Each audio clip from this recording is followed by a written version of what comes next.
네, 에베소서 4장, 예레미야가 4장 1절부터 5절 말씀을 통해서 함께 은혜를 나눌 제목은 인간의 비참함입니다.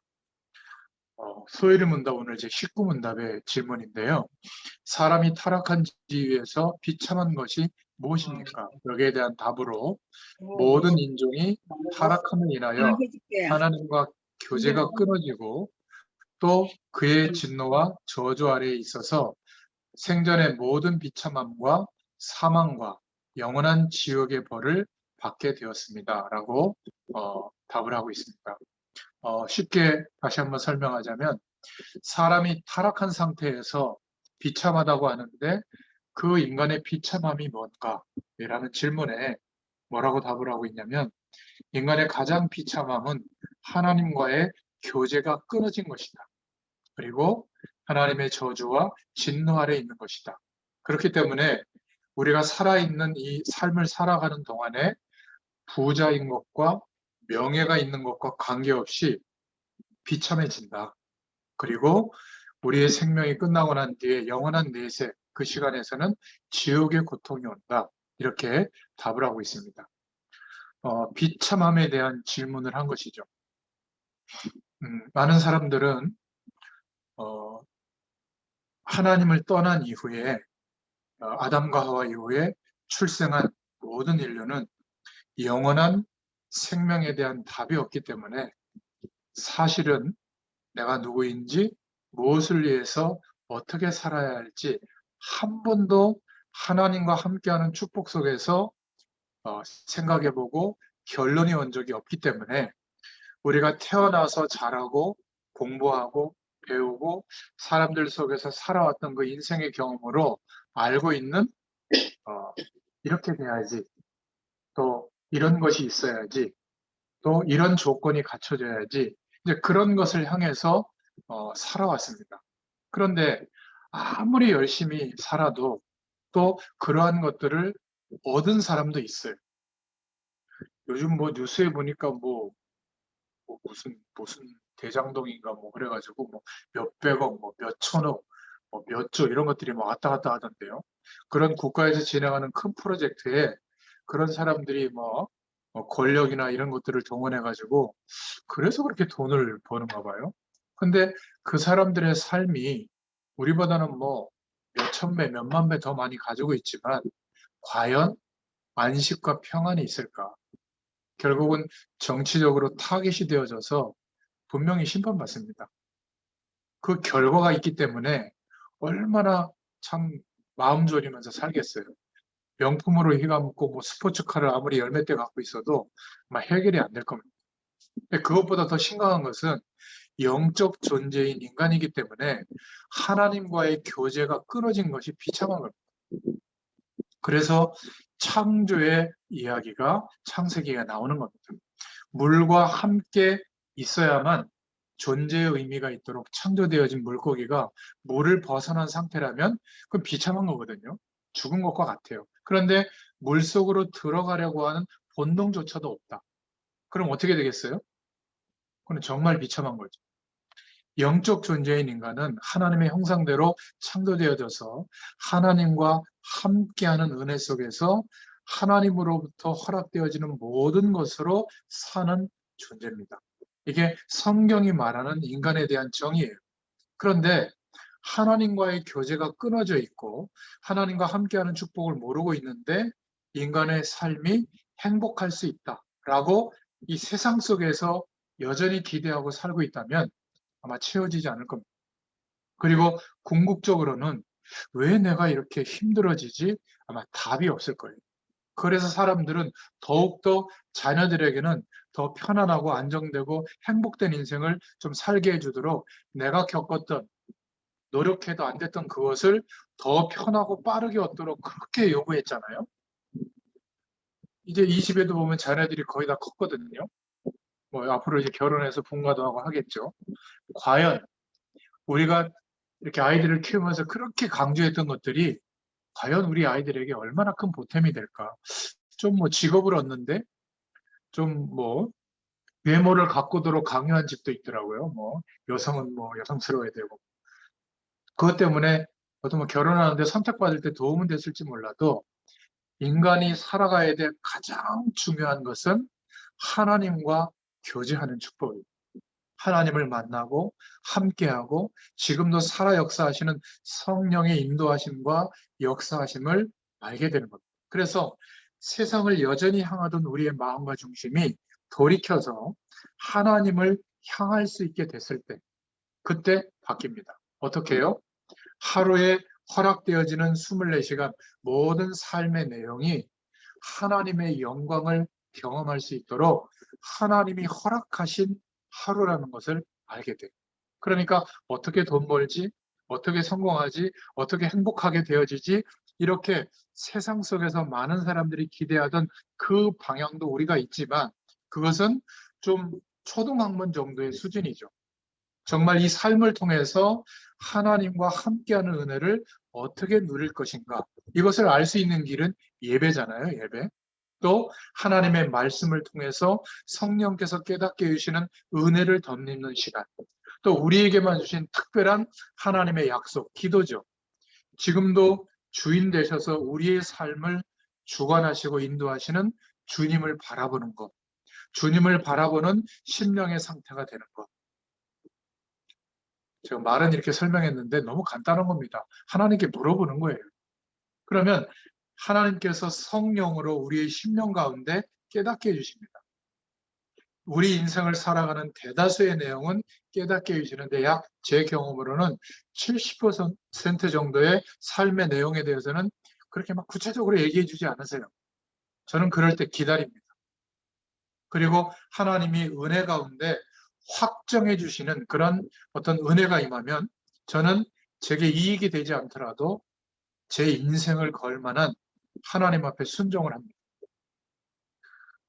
저를 잘못 만나서 지금 오늘 무슨 요일이죠? 화요일이죠. 화요일 7시에 다른 약속을 못 잡고 계시는데 이렇게 지속할 줄 몰랐죠.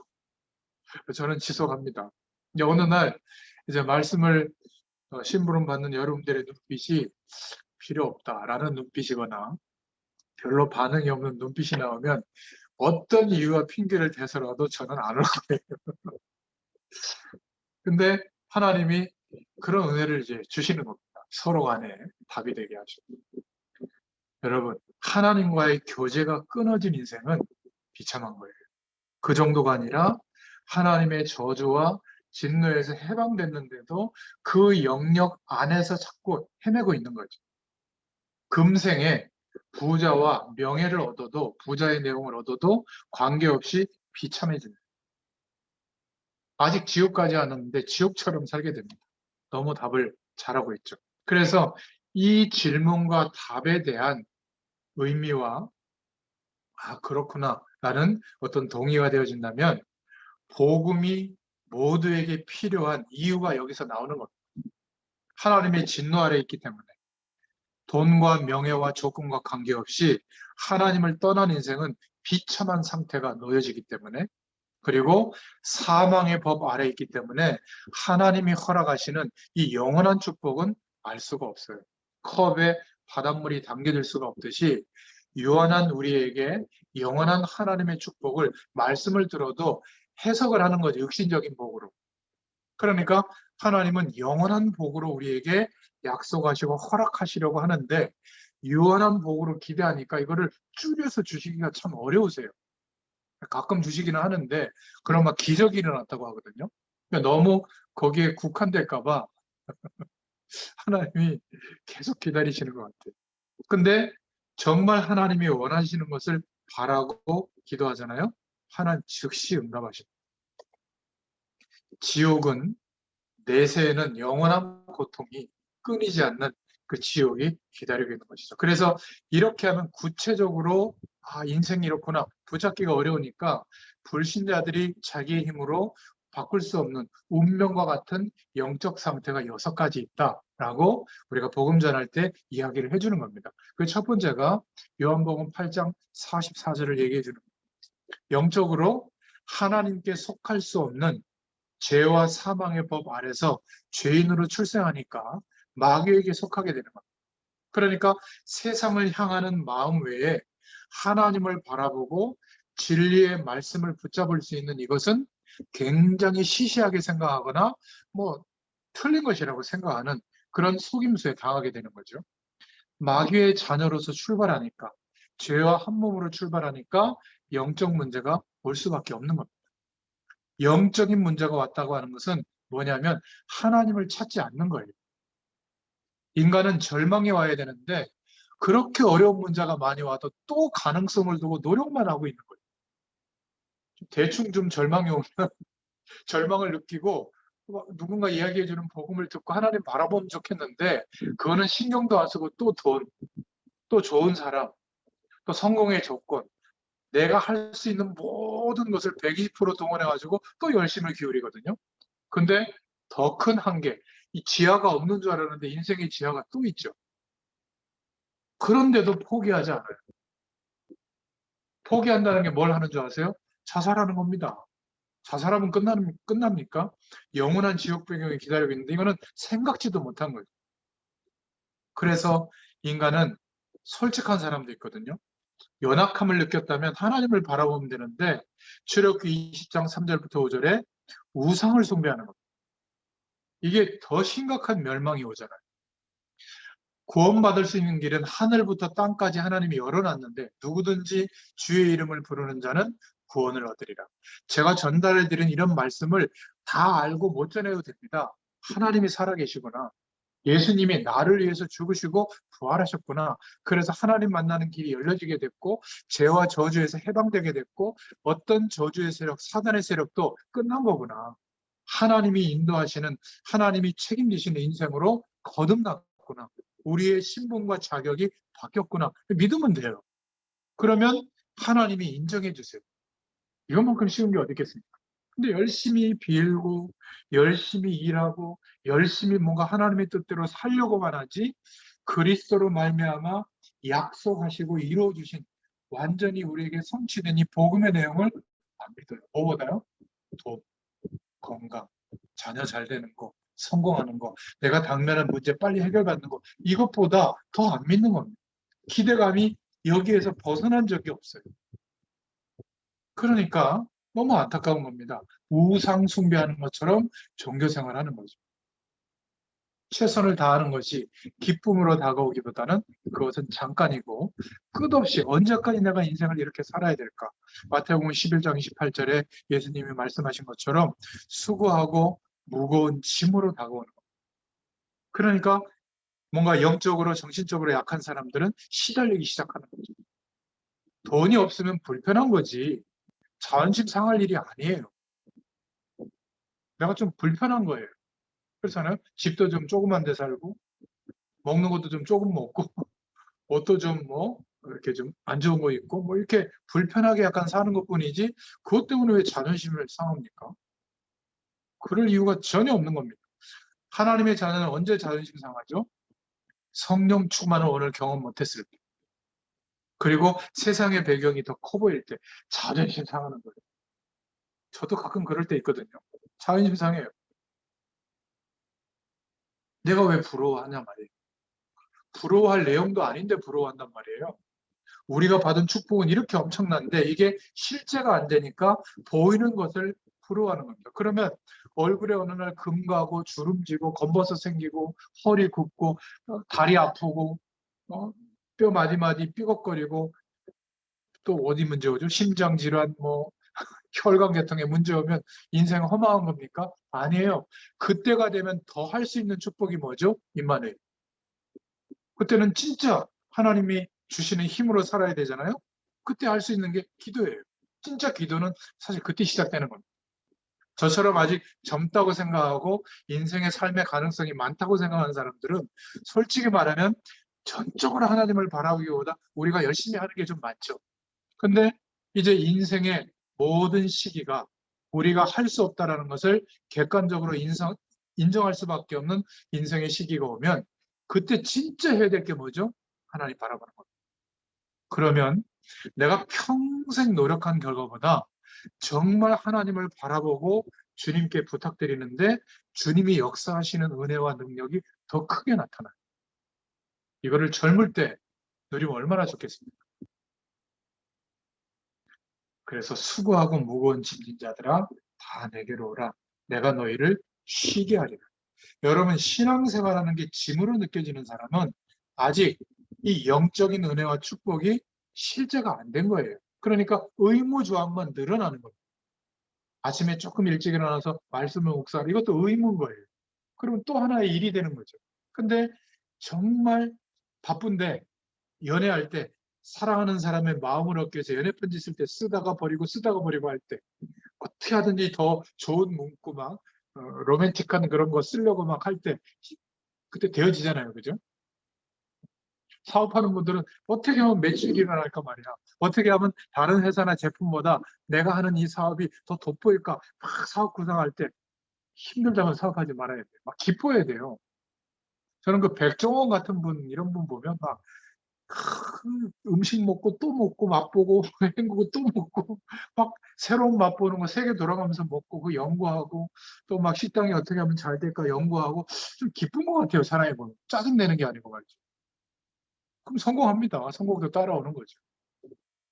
하나님의 자녀가 누릴 수 있는 최고의 축복은 불신자들이 알 수가 없는 겁니다. 이것에 대해서 궁금해하고 조금 주님을 바라본다. 이 세상에서는 누릴 수 없는 안식과 창조의 축복이 임하게 되는 줄로 믿습니다. 올해가 가기 전에 정말 구해보시기 바랍니다. 하나님이 허락해 주실 거예요. 이 말씀을 듣는 여러분들 중에 아직 이 축복을 경험하지 못했다면 억울한 겁니다. 이것처럼 억울한 게 없어요. 그래서 제가 성경 구절도 다르고 주제도 다른 것 같지만 결론은 똑같아요.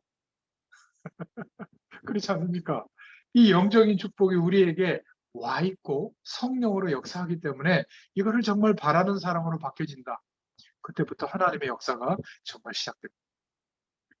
왜 불신자들이 비참해지죠? 왜 인간이 비참합니까? 어느 날 한계가 오는 겁니다. 그것도 육신의 질병으로 올 수밖에 없는 한계가 옵니다. 사도행전 8장 4절부터 8절에 왜 그렇게 하시죠? 하나님이 하나님 바라보라고 복음의 소식을 들으라고. 그런데 결국 사람들은 듣지 않고 극단적으로 선택을 합니다. 그럼 인생의 시간이 끝나면 끝납니까? 누가복음 16장 19절부터 31절에 거지 나사로와 부자에 대한 그 비유의 말씀이 나오잖아요. 단 한 방울 물방울도 허락되지 않는, 그러니까 일반 은총이 전혀 없는 영원한 고통이 계속되는 지옥. 아, 난 지옥에 가겠다. 이런 사람이 있는데요. 정말 그거는 어마어마한 고통입니다. 이것으로 끝나는 게 아니라 운명처럼 우리 자녀들이 있다면 이 저주가 자녀들에게 그대로 대물림되고 내려가죠. 마태복음 27장 25절을 근거로 우리가 불신자가 겪을 수밖에 없는 영적 상태. 이것은 운명처럼 바뀌어지지 않습니다. 이 상태를 바꾸기 위해서 복음밖에 답이 없기 때문에 복음이라야 되는 것이죠. 예수 그리스도를 믿는 믿음 안에 있다면 우리의 신분은 바뀌어집니다. 그리고 그렇게 노력해도 되지 않던 우리의 인생이 운명이 바뀌어집니다. 아무리 좋은 남성, 아무리 좋은 여성이라도 결혼을 잘못하면 그 인생은 형편없어지죠. 이혼하면 또 해결됩니까? 안 돼요. 하나님을 떠나서 세상이 전부인 것처럼 살아가는 인생의 운명은 절대 바뀌지 않고 반드시 멸망이 절대적으로 옵니다. 이 신분에 따라서 운명이 결정되기 때문에 우리는 복음을 전해주는 거예요. 신분이 바뀌어지도록. 예수님과 함께 죽고 예수님과 거듭나서 하나님이 함께 하시는 하나님의 자녀가 되도록 신분이 바뀌어지도록 돕기 위해서 복음 전해주는 거예요. 그래서 결국 하나님의 자녀가 됐다고 하는 것은 신분에 따라서 우리의 인생이 누려야 될 권세가 바뀌는 거죠. 거기에 따라서 하나님의 축복이 오는 겁니다. 열심히 기도했기 때문에 오는 게 아니라 그 축복을 받을 사람이 진짜 그 축복의 내용을 구하니까 주시는 거예요. 불신자들이 똑같이 저희들과 같은 영적인 기도 제목하고 기도해도 그 축복이 임하지 않습니다. 아직 신분이 바뀌어지지 않은 사람은 예수님의 이름을 아무리 기도해도 내가 바울도 알고 예수도 아는데 너희는 누구냐고 복음서에 보면 막 귀신의 세력들이 덤벼들잖아요. 예수 이름으로 막 선포해도. 믿지 않는 자들은 그렇습니다. 결국 천국 배경이 임한 사람과 지옥에 갈 사람은 하나님이 인도하시는 길이 다르죠. 미래도 달라집니다.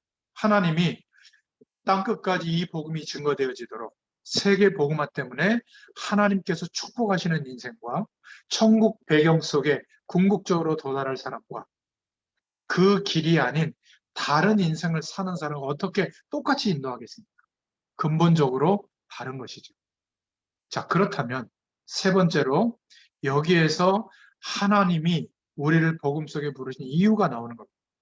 예레미야가 4장 1절부터 5절, 요한복음 1장 1절부터 3절, 14절에 이스라엘이 멸망받을 때의 말씀이 예레미야 예가의 말씀이거든요. 그 이유를 말하고 있는 겁니다. 지금 현장의 사람들이, 이스라엘 백성들이, 또 이스라엘과 연결되어진 그 고대근동 국가들이 어린아이가 젖을 먹어야 되는데 젖을 먹지 못했고 너무 막 목말라가지고 배고파서 입술이 입천장에 붙었다. 이렇게 표현할 정도로 삶의 인생에 갈급해져 있는데 안 알려주는 거예요. 젖을 먹여주지 않는 거예요. 인간의 절망이 이렇게 대대로 수천 년 동안 내려오는데 복음을 전해주지 않는 겁니다. 여러분, 우리나라에도 그런 수천 년 동안의 재앙이 계속되는 나라에서, 그런 종족에서 우리나라로 일하러 온 다민족들이 있거든요. 근데 우리는 어떻게 대하냐면 막 업신여기고 막대해요.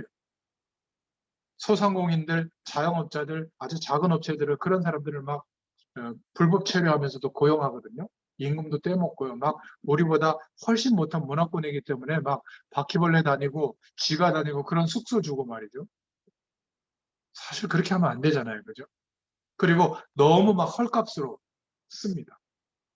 그러다 보니까 그 속에 하나님의 놀라운 세계복음화의 계획 속에 들어온 사람들이 있는데, 이들에게 뭔가 우리가 최선을 다해서 인간적으로 도울 수는 없지만 좀 편의도 봐주고 또 복음도 이야기해주고 수천 년 동안 멸망 가운데서 해방시키시려고 보험 가진 우리를 만나게 했다면 이 심부름 우리가 해줘야죠.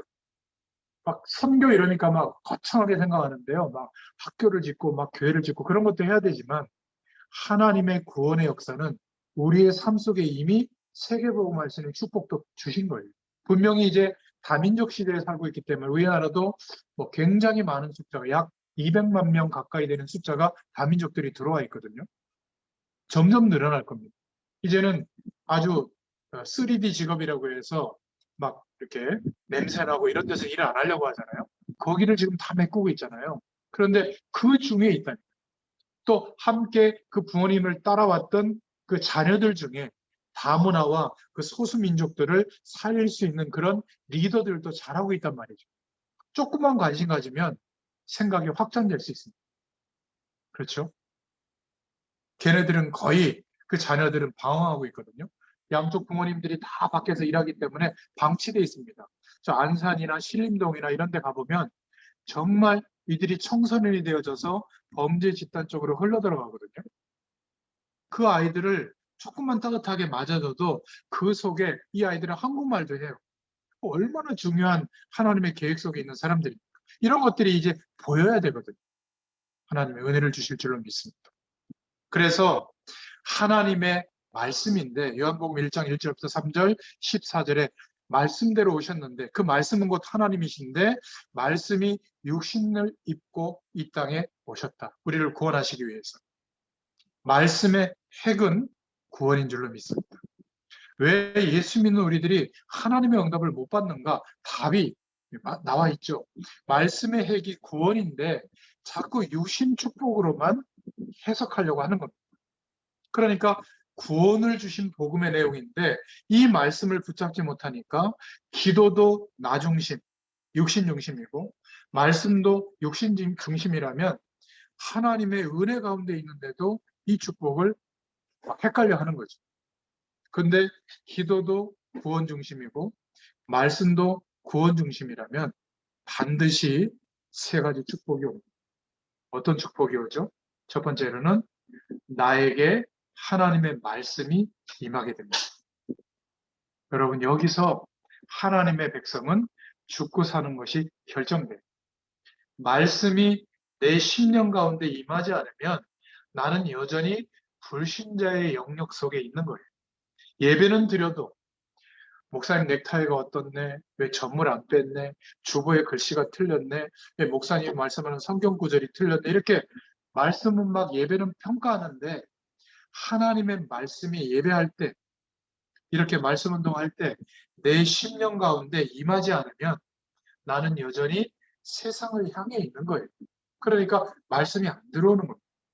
이 말씀이 나에게 임하면 내가 살아가는 삶의 현장에 하나님의 말씀이 임하게 될 줄로 믿습니다.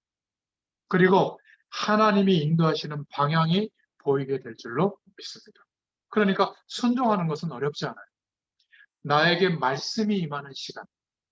이렇게 주의 종이 목회자들이 말씀을 심부름하는 설교하는 이런 시간도 있지만 여러분들 스스로 하나님의 말씀, 특히 주일 예배 드렸던 강단의 말씀을 붙잡고 묵상할 때 하나님께서 여러분에게 허락하시는 말씀이 임하는 시간, 깨닫게 해주시는 하나님의 음성이 들려지는 시간, 이 시간이 반드시 있어야 될 줄로 믿습니다.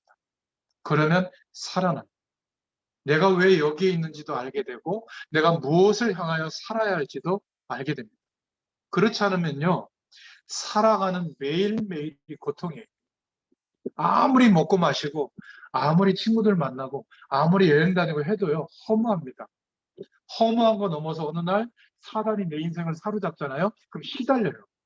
괴로운 정도가 아니라 영적인 고통이 어마어마하거든요.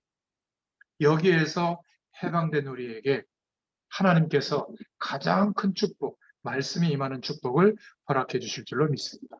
그래서 이 말씀이 내 안에 담겨질 때 우리의 생각 속에, 우리의 자의식 속에, 우리의 영혼에 임하게 되면 끝나는 겁니다. 이때부터 막 구하지 않아도 하나님이 역사해 주시는 기도 응답이 일어나기 시작해요.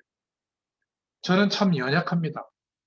그런데 이 하나님이 주시는 은혜를 통해서 하나님의 말씀이 매일 제 안에 임하고 있거든요.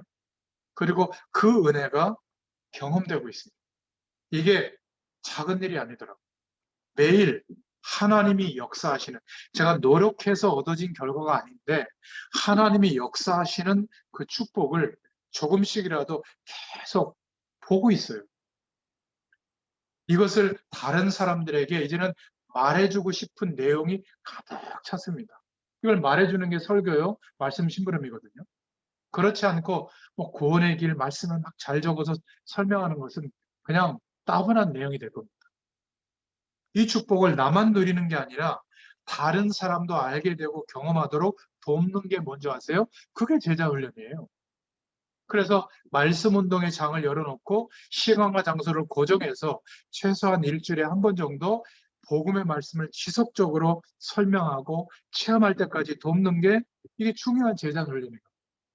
여기에서 제자가 일어나는 겁니다. 현장에서 일어나는 거죠. 그게 바로 미션홈이에요. 하나님의 일꾼들이 세워지는 현장이 되는 거죠. 그리고 내가 살고 있는 지역에도 하나님이 임하시는 교회의 축복이 누려지도록 해야 되겠다. 이게 지교회의 응답을 누리는 거죠. 저 여러분이 섬기는 교회에 분명히 여러분들하고 연결되어진 초신자들도 있고 어려움을 겪는 사람들도 있을 거예요.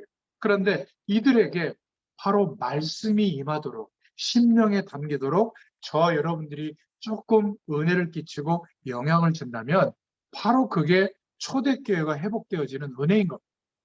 편을 나눠서 아주 교역자가 어떻다 저떻다 장로님이 어떻다 저떻다 다른 사람들은 그래도 이 말씀을 듣는 저와 여러분들은 그런 것이 뭐 그럴 수 있겠지 하고 기도 제목으로 두고 저희들은 교회에 가면 하나님의 말씀이 우리에 담겨지고 이 말씀의 축복이 경험되어진 대로 어떻게 하든지 한두 명이라도 좀 알려주고 도와주는 여기에 마음을 담을 수 있기를 바랍니다. 앞장서서 판단하고 평가하고 지적하는 그런 뭔가 직책이 내게 오더라도 그거는 그냥 양보해 버리세요. 그거 좋아하는 분들 많습니다. 꽉 차 있어요. 근데 우리만은 이 축복을 누리자. 왜죠? 인간이 얼마나 비참한지 모릅니다. 아니, 동물들은 사자 같은 경우는요, 한번 사냥하고 확 뜯어먹고 3, 4일은 그냥 잠자고 놉니다. 지금 연세가 지금 60이 다 넘으셨나? 60이 다 되셨는데 60년 가까이 이렇게 이러는데 단 하루도 그런 적 없잖아요. 왜 이러고 사는지 모르겠어요. 근데 이제 돌이켜서 말씀을 의지하여 하나님을 바라보는 중심으로 하루를 살잖아요. 이 삶이 하나님의 영광을 경험하는 내용으로 바뀌어요. 일하는데 스트레스가 아니라 그 일 속에 하나님의 계획이 보여요. 부르심의 이유가 보여요. 작은 일인데 그 일을 지속적으로 반복적으로 하는데도 스트레스 받는 게 아니라 성공시킬 하나님의 뜻과 계획들이 자꾸 발견돼요. 저를 처음 만났을 때 아시잖아요. 그때하고 지금하고 그렇게 획기적으로 달라진 거 없습니다. 근데 저는 벌써 달라진 게 있잖아요. 매주 하나님의 말씀을 녹화해서 심부름하고 있고 이제 비대면 시대에 막 공급하는 일들을 하고 있는데 보셔서 알지만 핸드폰 하나로 하고 있습니다. 고은지 자매, 우리 하은 자매가 도와줬는데 이제는 제가 이제 그 유료 회원으로 가입해가지고 바로 메시지하고 뭐 한 10분 정도 지나면 올라오더라고요. 바로 이제 바꿔가지고 바로바로 올리거든요. 그러니까 속도도 더 빨라지고 음성으로도 같이 녹음되더라고요. 이렇게 어, 그 유튜브로 올려놓으면 이렇게 앉아서 이 와이파이망이 된 데서는 되지만 무제한 요금제가 아니면 이제 듣기도 어렵고 뭐 전화 오고 이러면 끊어진다고 그러더라고요. 근데 음성으로 녹음된 거 다운받아서 들으시면 그런 일이 없어요. 뭐 돌아다니면서 얼마든지 들을 수 있고. 그래서 지난주부터 음성 녹음 파일도 같이 올려드리고 있죠. 보셨죠? 활용해 보시기 바랍니다. 그거는 카톡으로 막 보내줄 수 있어요. 용량이 작아서. 아무튼 나에게 현장에 하나님의 방향이 임하게 되고 나의 생각, 나의 의식, 영혼 속에 하나님의 말씀이 임하게 됩니다. 앞으로 저는 어떤 확신이 냐면 저와 여러분들에게는 하나님께 막 달라고 하지 않아도 하나님이 약속하신 모든 축복들을 당연히 받게 될 줄로 믿습니다. 그래서 이 말씀은 지금도 계속 성취돼요. 그 응답의 고백들이 로마서 15장 4절, 고린도전서 11장 10절, 베드로서 2장 6절에 나와 있죠. 계속 성취되어지는 말씀인 겁니다. 과거의 말씀이 아니라 오늘 내가 2000년이 지나서 예수님의 말씀을 붙잡는데 지금도 살아 역사하는 말씀이 되는 거죠. 그렇다면 이 말씀이 전도서 12장 11절의 말씀처럼 우리의 심령 가운데 잘 박힌 못처럼 박혀 있다면, 꼽혀 있다면 거기에 이사야서 22장 20절에서 27절에 나와 있는 것처럼 이스라엘의 모든 영광이 걸릴 것이다. 나의 인생을 통하여 하나님께서 영광 받으실 그 축복들이 그 붙잡아진 내 심령에 박혀있는 말씀에 걸리게 될 것이다. 드러나게 될 것이다. 말씀의 결과가 나타나게 될 것이다. 이런 은혜가 누려지게 될 줄로 믿습니다. 이런 축복을 우리가 경험하고 있다면 미래가 있는 사람, 저와 여러분이 연약해도 저와 여러분에게 이 미래가 있다면 이것을 소망이라고 하는 겁니다.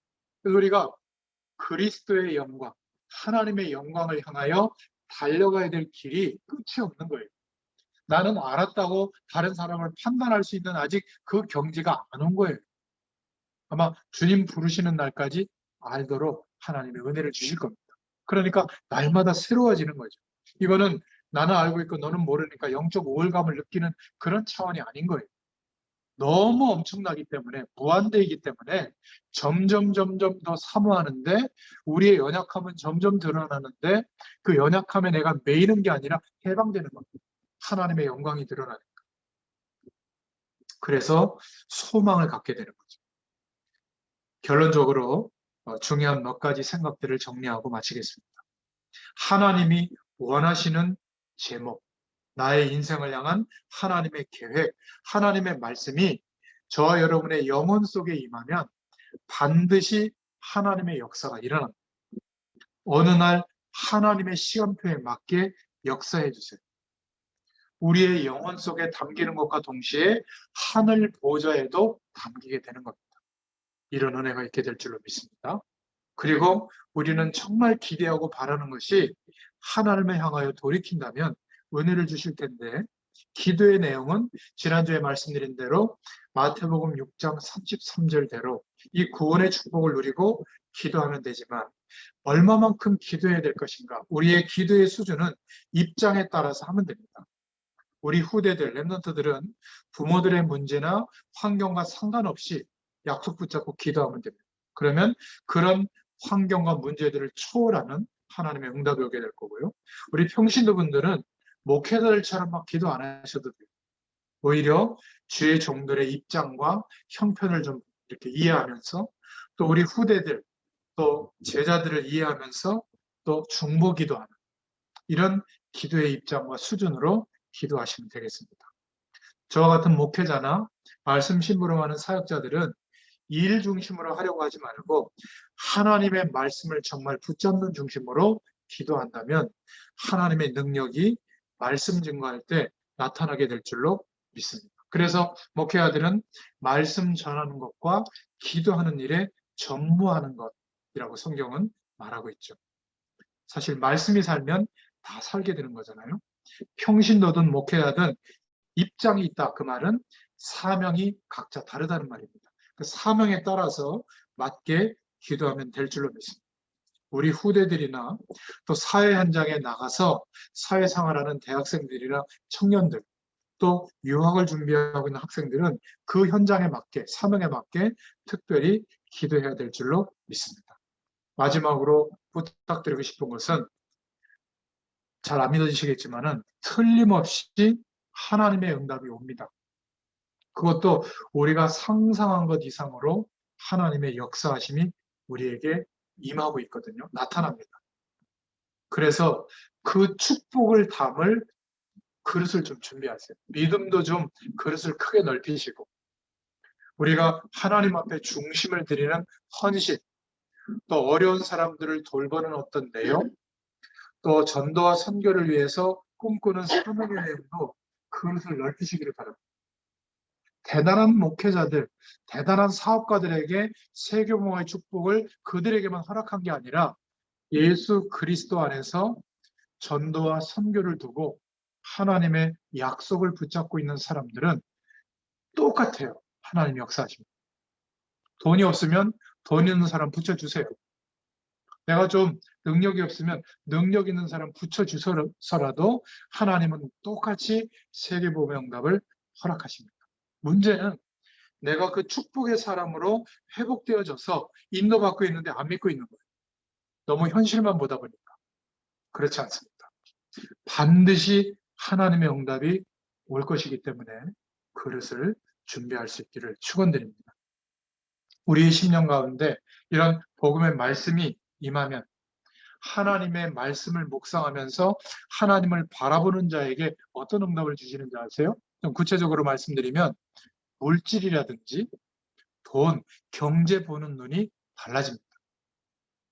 이 물질과 경제가 왜 이 땅에 존재하는지 그 보는 눈이 달라져요.